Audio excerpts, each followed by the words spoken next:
Islamic golden info میں خوش آمدید۔ امید کرتا ہوں کہ آپ سب خیریت سے ہوں گے۔ ناظرین، اس میں کوئی شک نہیں کہ موت ایک اٹل حقیقت ہے۔ یہ حقیقت اللہ عز و جل کے اس فرمان کے عین مطابق ہے کہ کلو نفس ذائقۃ الموت، یعنی ہر نفس کو موت کا ذائقہ چکھنا ہے۔ اس بارے میں تو ہر انسان کو آگاہ کیا گیا ہے کہ سب مخلوقات نے مرنا ہے، لیکن کب مرنا ہے یہ بات انسان کی پیدائش سے لے کر اب تک ایک سوالیہ نشان بنی ہوئی ہے۔ اب تک کے سائنسدان اس قدر حیرت انگیز ترقی کے باوجود بھی اس سوال کا جواب جاننے سے قاصر ہے، کیونکہ اللہ عز و جل کی طرف سے موت کی معینہ مدت ایک راز ہے۔ لیکن قرآن و حدیث سے کچھ ایسی نشانیوں کا ذکر ملتا ہے جو موت کے وقت اکثر لوگ محسوس کرتے ہیں، اور ان میں سب سے پہلی نشانی سکرات ہے۔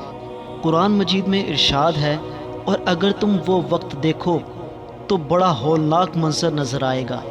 جب ظالم لوگ موت کی سختیوں میں گرفتار ہوں گے، اور فرشتے اپنے ہاتھ پھیلائے ہوئے کہہ رہے ہوں گے کہ اپنی جانیں نکالو، آج تمہیں ذلت کا عذاب دیا جائے گا، اس لیے کہ تم جھوٹی باتیں اللہ کے ذمے لگاتے تھے، اور اس لیے کہ تم اس کی نشانیوں کے خلاف تکبر کا رویہ اختیار کرتے تھے۔ مفسرین کے قول کے مطابق اگرچہ مومنوں کی سکرات کا عالم کافروں کی نسبت بہت آسان ہے، کیونکہ انسان کی روح نکلنے کا کام تدریجی صورتوں میں انجام پاتا ہے، اس لیے اس میں بہت زیادہ سختی محسوس ہوتی ہے۔ حتیٰ کہ مومنین بھی موت کے وقت سکرات اور اس کی سختیوں کو محسوس کرتے ہیں۔ اگر سکرات کے لمحات کا تفصیلی جائزہ لیا جائے تو یہ اس تکلیف کا نام ہے جو براہ راست روح پر نازل ہوتی ہے اور تمام اجزاء کو گھیر لیتی ہے، یہاں تک کہ روح کا وہ حصہ بھی تکلیف محسوس کرتا ہے جو بدن کی گہرائیوں میں موجود ہوتا ہے۔ پھر یہ تکلیف تمام بدن میں یوں پھیل جاتی ہے کہ ہر رگ رگ اور ہر جوڑ سے روح کھینچ لی جاتی ہے، یہاں تک کہ ہر بال کی جڑ اور سر سے پاؤں تک کی کھال کے ہر حصے سے روح نکال لی جاتی ہے۔ لہٰذا اس قدر شدت کو بھانپتے ہوئے بزرگوں نے تو یہاں تک فرما دیا ہے کہ موت کی تکلیف تلوار کے وار کے چیرنے اور کینچی کے کاٹنے سے بھی زیادہ تکلیف دہ ہے۔ اس کے علاوہ مزید کہا جاتا ہے کہ قرب موت انسان کا رنگ ماٹیلا ہو جاتا ہے، گویا مٹی سے بنا تھا تو مرنے کے وقت بھی مٹی ظاہر ہوتی ہے۔ اس کے بعد جسم کے ہر حصے سے اور ہر رگ سے روح نکالی جاتی ہے، جس کی وجہ سے تکلیف جسم کے اندر باہر ہر جگہ پھیل جاتی ہے، ہونٹ سوکھ جاتے ہیں، زبان سکڑ جاتی ہے اور انگلیاں نیلی پڑ جاتی ہیں۔ پھر آہستہ آہستہ جسم کے ہر حصے پر موت طاری ہو جاتی ہے۔ پہلے قدم ٹھنڈے پڑتے ہیں، پھر پنڈلیاں اور پھر رانیں ٹھنڈی پڑ جاتی ہیں، اور یوں جسم کے ہر حصے کو سختی کے بعد پھر سختی اور تکلیف کے بعد پھر تکلیف کا سامنا کرنا پڑتا ہے، یہاں تک کہ موت حلق تک کھینچ لی جاتی ہے۔ اس حالت میں سستی اور روف انسان کے پورے وجود کو کھینچ لیا جاتا ہے،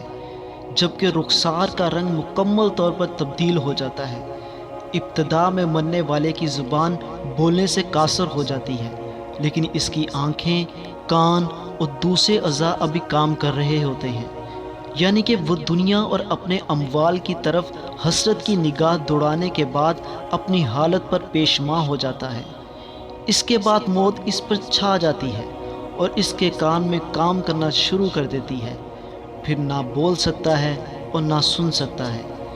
اس کی آنکھیں گول گول گھومنا شروع کر دیتی ہیں۔ پھر جب دیر بعد موت کا سایہ اس کی آنکھوں تک بھی آ جاتا ہے اور انہیں بھی اپنی لپیٹ میں لے لیتا ہے، اس کی جان جسم سے نکل جاتی ہے۔ مرنے کے بعد میت کی آنکھیں کھلی رہ جاتی ہیں۔ اس حوالے سے بہت سی سائنسی توجیحات بھی پیش کی جاتی ہیں، تاہم یہ سوال کہ مرنے کے بعد میت کی آنکھیں کیوں کھلی رہتی ہیں، اس کا جواب خود ہمارے پیارے نبی حضرت محمد صلی اللہ علیہ وآلہ وسلم نے دیتے ہوئے فرمایا کہ جب کوئی فوت ہوتا ہے تو اس کی آنکھیں ایک ایسا منظر دیکھ رہی ہوتی ہیں جو زندہ کو نظر نہیں آتا، جبکہ حدیث کی روایات کے مطابق جب صحابی رسول صلی اللہ علیہ وآلہ وسلم کا آخری وقت آیا تو رسول اللہ صلی اللہ علیہ وآلہ وسلم ان کی عیادت کے لیے تشریف لائے۔ وہ اس وقت نزع کے عالم میں تھے اور گھر میں افسردگی کا ماحول تھا اور گھر کے ایک گوشے میں خواتین رو رہی تھیں۔